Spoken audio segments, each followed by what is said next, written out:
What's good, T-Subs and Squad? So I am here to give y'all Tamar Braxton, Get Your Goddamn Life in Order, Girl.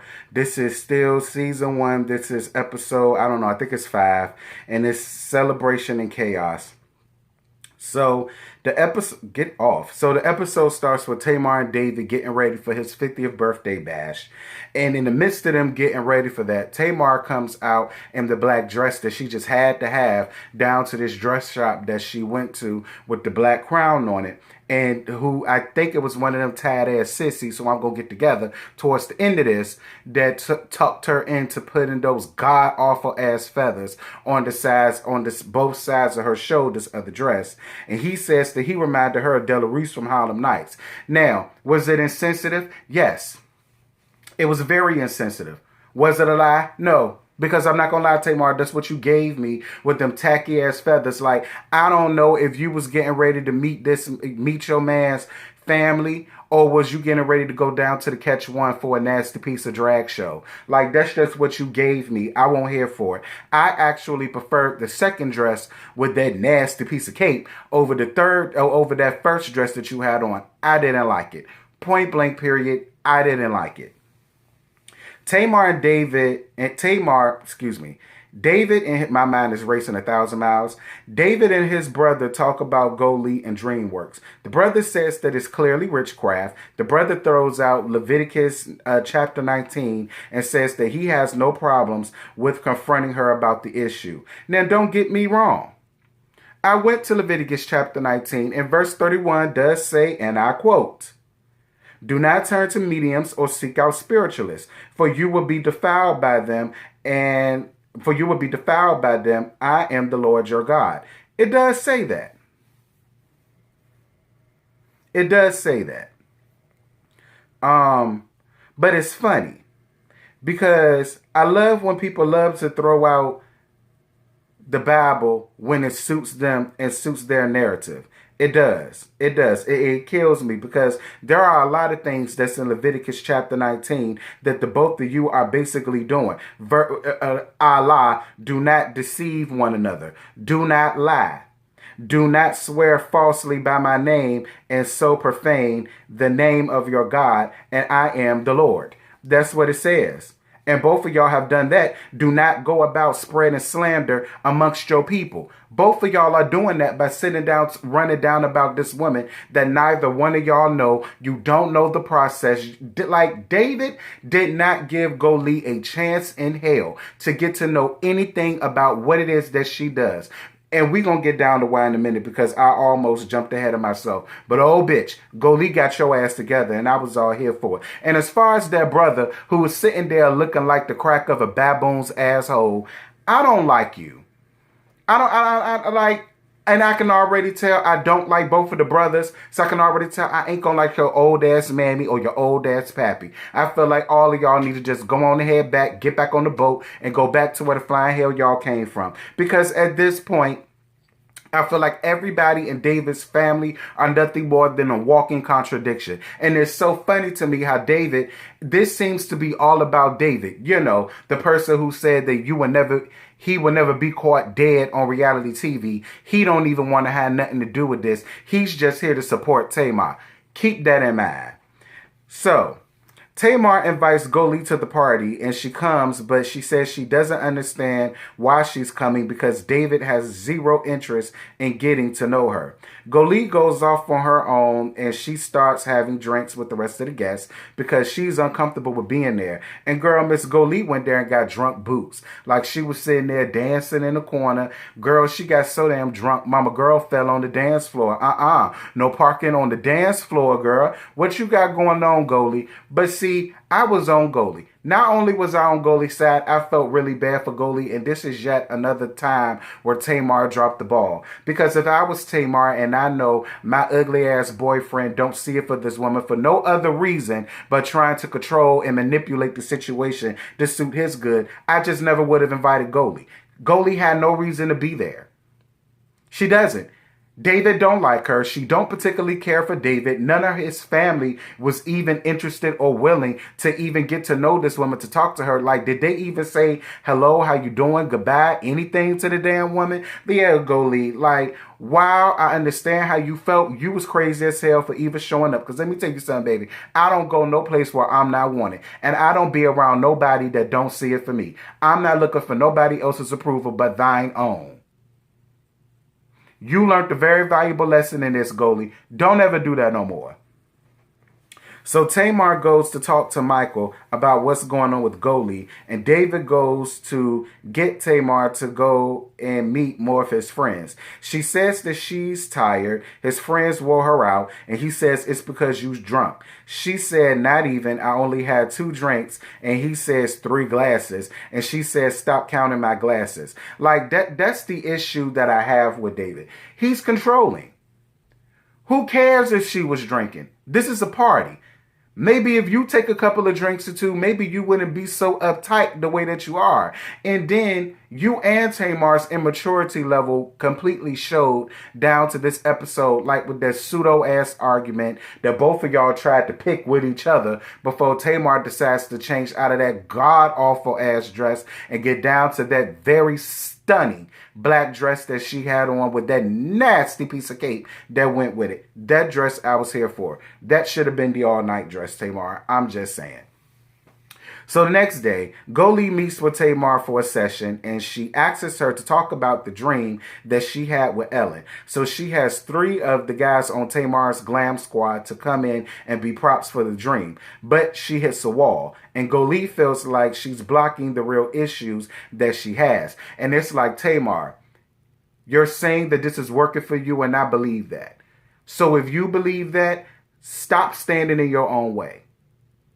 Stop standing in your own way.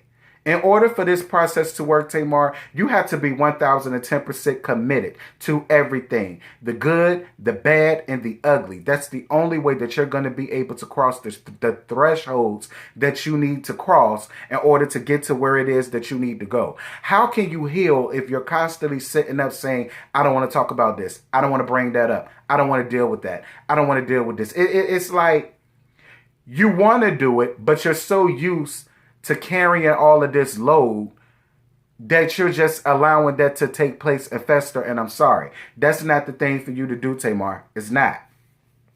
So the fat guy that's in the group that really pissed me off, I don't know his name. I don't want to know his name. I'm going to call him the fat roly-poly looking ass guy, brings up the story of Joseph in the Bible and how he would interpret dreams. And he asks Tamar to read it to Goldie. And in the middle of that, David calls and says that he's on his way to talk to Goldie again. And again, I'm not understanding what for. You went through this already. And you already went into it having your mind made up about her the first time. Why now are you trying to come back and talk to this woman again? For her to tell you nothing but the same thing. Her power doesn't come from any outside sources, no spirits, no nothing. I don't even think she has a power. She just has discernment. And she's able to sit up and help articulate what people's dream means. She's not asking Tamar to slaughter no goats, slaughter no calves, slaughter her firstborn. You know, she's not asking her to do none of that. So what the hell is your problem? I know what your problem is, and Goldie know what your problem is, and we're going to get to what your problem is in a minute.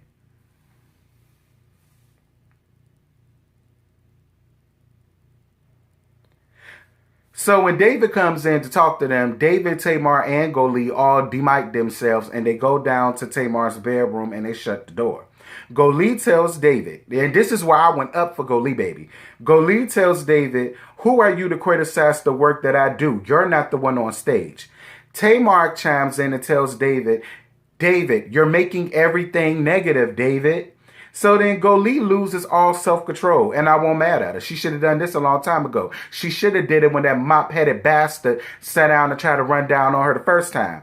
Goldie says, David, you're fucking nothing. I work around the world, motherfucker. I heard that you're calling what I do witchcraft. I don't need you to sit there like you're some king. I'm from royalty. Nobody looks down on me. Goalie, where you been? Goalie, you was giving us very much CC Gutierrez from Basketball Wives. And baby, you came out swinging. The champ is here.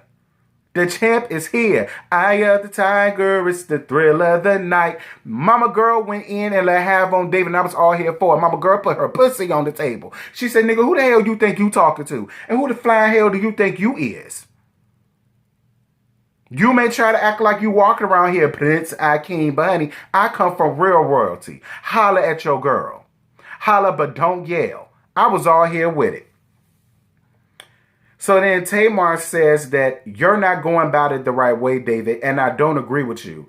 Then either something got knocked down, or he hit a wall, or he hit the door, or he did some childish ass temper tantrum, basically saying that she's not going to break up his family. This is about his family. You're not going to separate me from Tamar. First of all, you're not married to Tamar. You're not married to Tamar, and Logan is not your son. What family? What family? You don't even live there. You still got your own damn apartment somewhere. And girl, the gag is, and to let the streets tell it, you lost that apartment, Mr. Finance guy. Shall I go back to Leviticus? Because they talked about that too.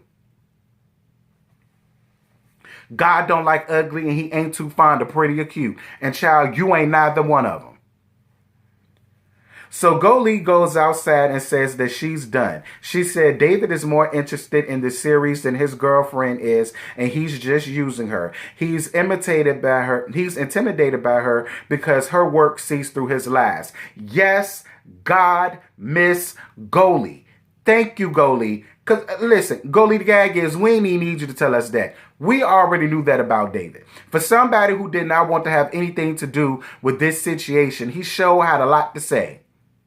His show became about David and what David wants. This quickly stopped being Tamar, get your life, to David, go find your damn life. And get the hell out of Tamar's. But, you know, you already done that according to what the reports done say. Anyhow, so the big roly-poly glam squad dude who I'm finna get together says that David is upset, Goalie is upset, she's got to go. Because if David comes out the room and she's still here, it's going to be an issue. If a man feels like someone is trying to break up his family, he's on guard anyway. Let me tell you something. I don't care how many dicks you suck or how many you shove up your butt. You're still a man at the end of the day. And for you, basically what you said is, if he was to came out and still see her here and he does something physical to her, basically you're just going to be like this.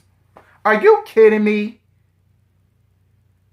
See, that's why I don't like you tired ass sissies, because y'all tired, y'all yes men, and y'all don't know how to be friends with any damn body. Because you too worried about a paycheck than you are really trying to be friend. If she's your friend and she's your sister and she's your good Judy, child, I can't tell, because it's no way in hell that I could be one of Tamar's friends and not tell her, girl, why are you with him? I would let Tamar know right off the jump. If David is with you, girl, don't come by my house.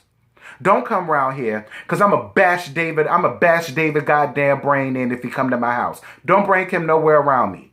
That's the type of friend I am. And I'm a damn sure let you know why I feel the way that I feel. Tamar, listen to me. Them queens are not your friends. They only see you as a paycheck and a meal ticket, because anybody with eyes would never want you to be in no situation as toxic as what you and David had going on. And I'm starting to feel like the reason why your family didn't want to come is because they know your situation with David is toxic. I don't even think none of them like him. So why would they want to come?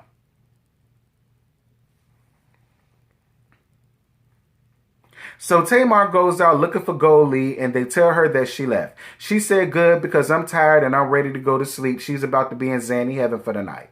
Goalie tells the producers after tonight she's done. She feels like Tamar is a willing and ready, and she has her reasons, and her work is just being wasted, and it's beginning to almost look ridiculous. And then that was the end of the episode. And Goalie, I'm with you 1,010%. Stop wasting your time on Tamar. Tamar just not ready. I think Tamar believes and knows that it works, but she's too busy trying to do or please David than she is trying to please herself and her life and her sanity.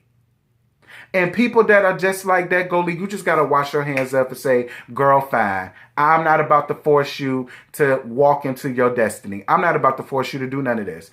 If you don't want to do it for yourself, who the hell am I to make you do it? I'm all here for you, Goldie. I'm all here for you leaving, and I would not feel one way tired about it. I don't. I'm with you for leaving. I am. She's not ready. Maybe now that her and David aren't together anymore, maybe now she will be ready to really do the work because there wouldn't be any outside distractions that she would have to worry about. But y'all, that's all I got. I ain't got no more to give you. Y'all drop down in the comments. Let's get the discussion popping. Let me know what y'all thought about last night's episode. It made my blood boil. It really ground my gears. It really did make my nuts and my badissi itch. It really did. Next week is the season finale, but it really needs to be the series finale because to let the blogs tell it, after she did her whole meltdown to try to kill herself, WeTV wanted to separate themselves from her. But what I really think, because see, I don't even think it had nothing to do with that because that would have been a really good storyline. Why I think they don't want to deal with him no more is because they don't want to deal with David. And it seems like Tamar doesn't know how to separate her business from her personal. That's what I think it is, but I don't know. I could be wrong. Y'all drop down in the comments and let me know. Get me together if I need to be get together, but acknowledge me when I'm right or if I'm right. I gotta go. Bye. What you're given, that's how we live it. Don't be mad at the system, it's simply how we've existed. I hear a lot of people talking like they politicians and choose to be an accountant because it's safe in a business.